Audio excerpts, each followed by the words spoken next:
Hi everybody, welcome. I'm not a big weather bemoaner, although I prefer cooler weather. However, I still seldom complain about the weather because I believe it is a waste of breath to complain about something you can do nothing about.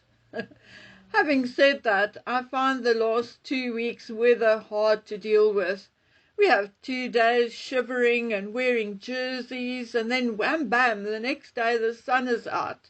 Not old man autumn sun, but the vigorous, spiteful summer sun, and then we are sweating again, discarding clothing all over the place. I don't know whether I should take the suitcase with my winter clothing down or whether I should dress like a bag lady and just wear layers and layers of summer clothing. Oh well, I'm already sitting on my hoodie and knitted jacket because I did not hang it up last night, and now it's serving as a buffer between the hard wooden chair and my backside.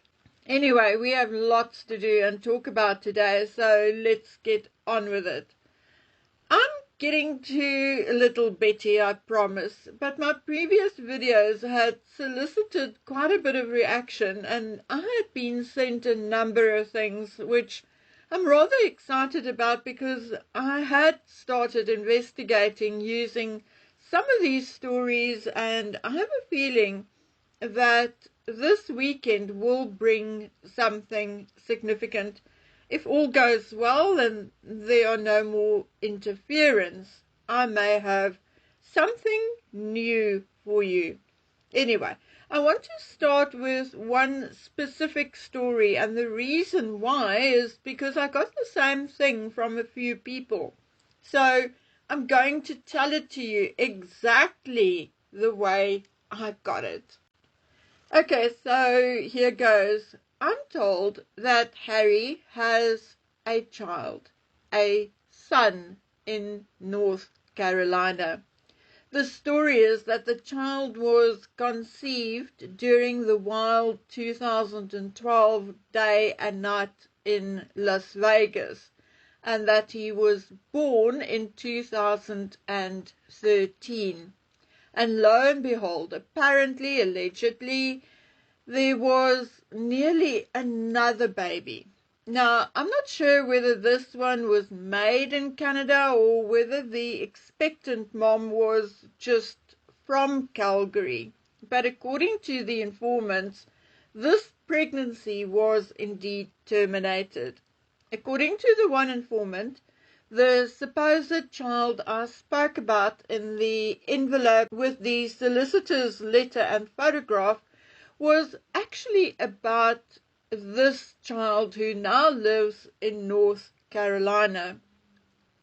Apparently, allegedly, the child is now about 11 years old and looks just like Harry, with unruly reddish hair, etc.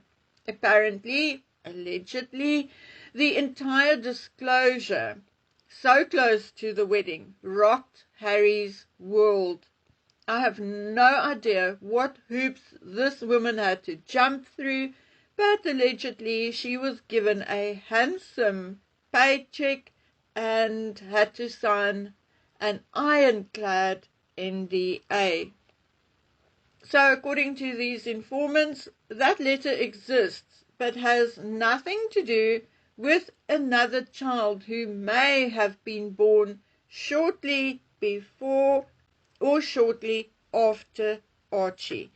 Allegedly, this is a whole separate matter. Allegedly, Harry's excuse to his father and Meghan. Yes, allegedly, Meghan knows about the child. Anyway, Harry's excuse was that he was drunk and under the influence of other stuff that night. Meghan accepted it because it happened before they met, but one of the 3 people who sent me emails and articles, tells me that although she was so cool with it before the wedding, she is now using it against King Charles and Harry, threatening to expose it all. Okay, now I've been making inquiries about something completely different when I was also told that Harry had an ongoing fling with someone connected to Invictus. Maybe that is why Meghan always drags along to the Invictus games. It could be. This person also said that Harry's days in the army were wild. Allegedly, he had a few kerfuffles with female soldiers and also a couple of times with some, let's call them, professionals. This gentleman tells me that it would not surprise him if more mommies and babies creeped out of the woodwork, because Harry was indeed very reckless, and some of his fellow soldiers actually warned him more than once that he had to be more careful. Okay, now I'm going to talk a bit about Lili. I may not be able to finish as I have other things to deal with this afternoon, but let's see how far we get. Regardless of how many children Harry may have running out there, regardless of whether he made another girl pregnant shortly before Archie was hatched or shortly after, I still believe that the original Archie has both Harry and Meghan's DNA, and that they used a surrogate to deliver him. He may be swapped out for another boy from time to time. Meghan may use Photoshop or little actors to portray him from time to time. And, quite frankly, I think she's done all of those things because, just basically because that's Meghan for you. But I'm telling you, for the umpteenth time, a boy called Archie exists. I do not know where he spends most of his time. I do not know what school he goes to. But a boy called Archie Harrison, Harry's son, exists. Of course he does. But little Betty is a whole other matter. A woman who was a friend of Meghan's in her royal days told me that the fertility clinic used all of Meghan's eggs to actually get to Archie. There were apparently complications. 1 or 2 IVFs did not take. 1 led to an early miscarriage and 1 to Archie. Well, more or less. The exact details, she said, were not 100% known to her either.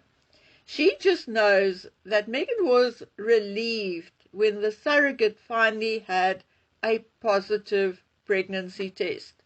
Okay. And let me tell you how this happened. You see, Meghan has this absolute talent to tick people off, to make them angry, and then they seek revenge. And often they themselves cannot do it because it will cause a huge media frenzy. But they itch to do something, even if just to make themselves feel better. They then look for the safest option, and who is less likely to get sued or tell someone of consequence. Well, the person who lives at the bottom end of Africa, no doubt.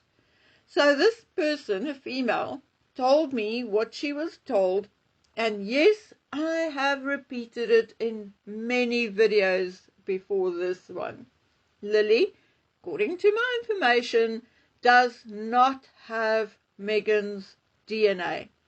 Also, Lili is what many people call a designer baby, which means that donor eggs and Harry's gametes were brought together in a petri dish, and that the donor was chosen strictly according to certain attributes. For example, Meghan wanted a Diana 2.0. So the donor had to have blonde hair and blue eyes. Then, once an embryo was formed, they were tested again, and the one or two most likely to turn into a female was then implanted. Now, I was told by someone else that the girl or young woman who acted as surrogate for them is from Colorado.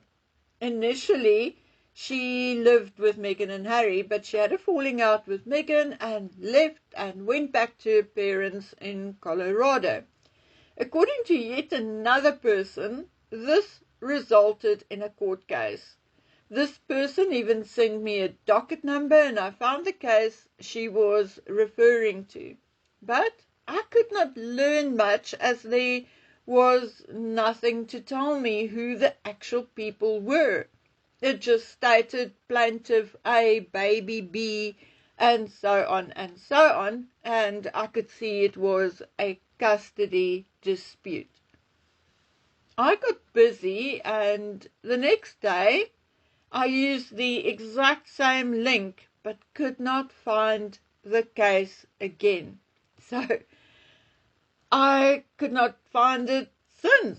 So I don't know what to tell you. I was also told that this surrogate was Lili's bio mom, and that California is the only state in the United States which allows surrogates to also be the biological mother. Now, if I could, I would love to verify this for you, but I can't. There's no way for me to do so unless the surrogate or her family comes to the fore and tells us their story. So, my dear, that is story number 1 about Lili. The surrogate may be the biological mother. She's from Colorado, and there was a custody dispute. Story number 1. The second story is similar. Donor eggs, blonde, blue-eyed donor, but that the baby was born in England. Allegedly, Harry did fly there for the registration of the child because in England, the baby can be registered in the biological father and birth mother's name until obviously after the adoption process has been completed and when a new birth certificate is issued. Allegedly, Lili was born end of January or beginning of February 2021 and not on the 4th of June. Allegedly, the process took 3 to 4 months, and Harry could not fly with the baby as he would most likely be recognized. So, allegedly, Marcus Anderson and a female friend, or Marcus and a nurse, brought the baby over to the United States end of May, beginning of June. The photograph Harry and Meghan released for Christmas 2021 was allegedly taken about 2 weeks after Lili was delivered to Harry and Meghan. So guys, I sincerely don't know which is which. We know Lili's birth certificate, the one we saw, is fake. Her birth was not announced at Buckingham Palace at all. And I asked and was told it does not matter where she was born. The first 10 people in the line of succession are usually announced at the gates, or should be, once the birth is adequately confirmed. So, my dear friends, I have so much information, but so much of it contradicts itself, or it contradicts the other information I have. So I don't know where to look anymore. I know of others, 1 or 2, who do have information that I certainly don't, or we don't have, but they are not talking or had signed serious NDAs. I firmly believe that at least King Charles knows the truth. But will he even share the truth? I doubt it. Does William and Catherine know the truth? I don't know for sure. Will William do something about it if he knew the truth and when he becomes king? I certainly hope so. But guys, I'm sorry to say this, and it's no reflection on William as such. I sincerely doubt he will. Anyway, guys, I have to go fetch my other bird feeder and paint a steel plate so the birdies can eat and not be shot by the neighbor.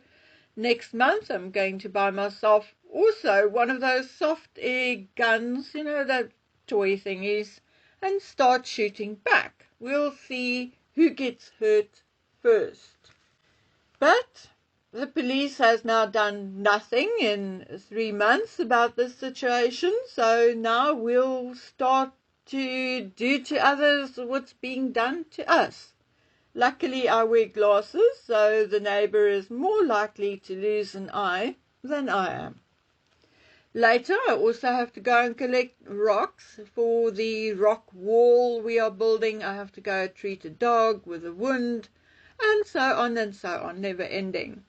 My doggos in the township are starting to look good, but unfortunately, they are again puppies. Some more good news is that the group of people I'm working with are cleaning up. They are building fences to keep their animals in, and they have started a soup kitchen for the children who are going to school. Now, I will go speak to a local bakery and see whether they can donate 1 or 2 breads for the ladies. These people just needed a little bit of help and attention, and of course some hard work and a lot of tears, which often I found hard to keep in until I got back home. But yay me, I mostly managed to do that.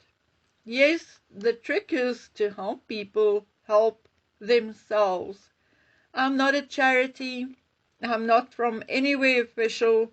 I go when I can, and they are fully aware that I'm not a rich bitch either, but a normal working person who is just trying to help. Anyway, guys, I have to go. We'll talk more over the weekend, likely Sunday. So until then, please take good care of yourselves. Bye.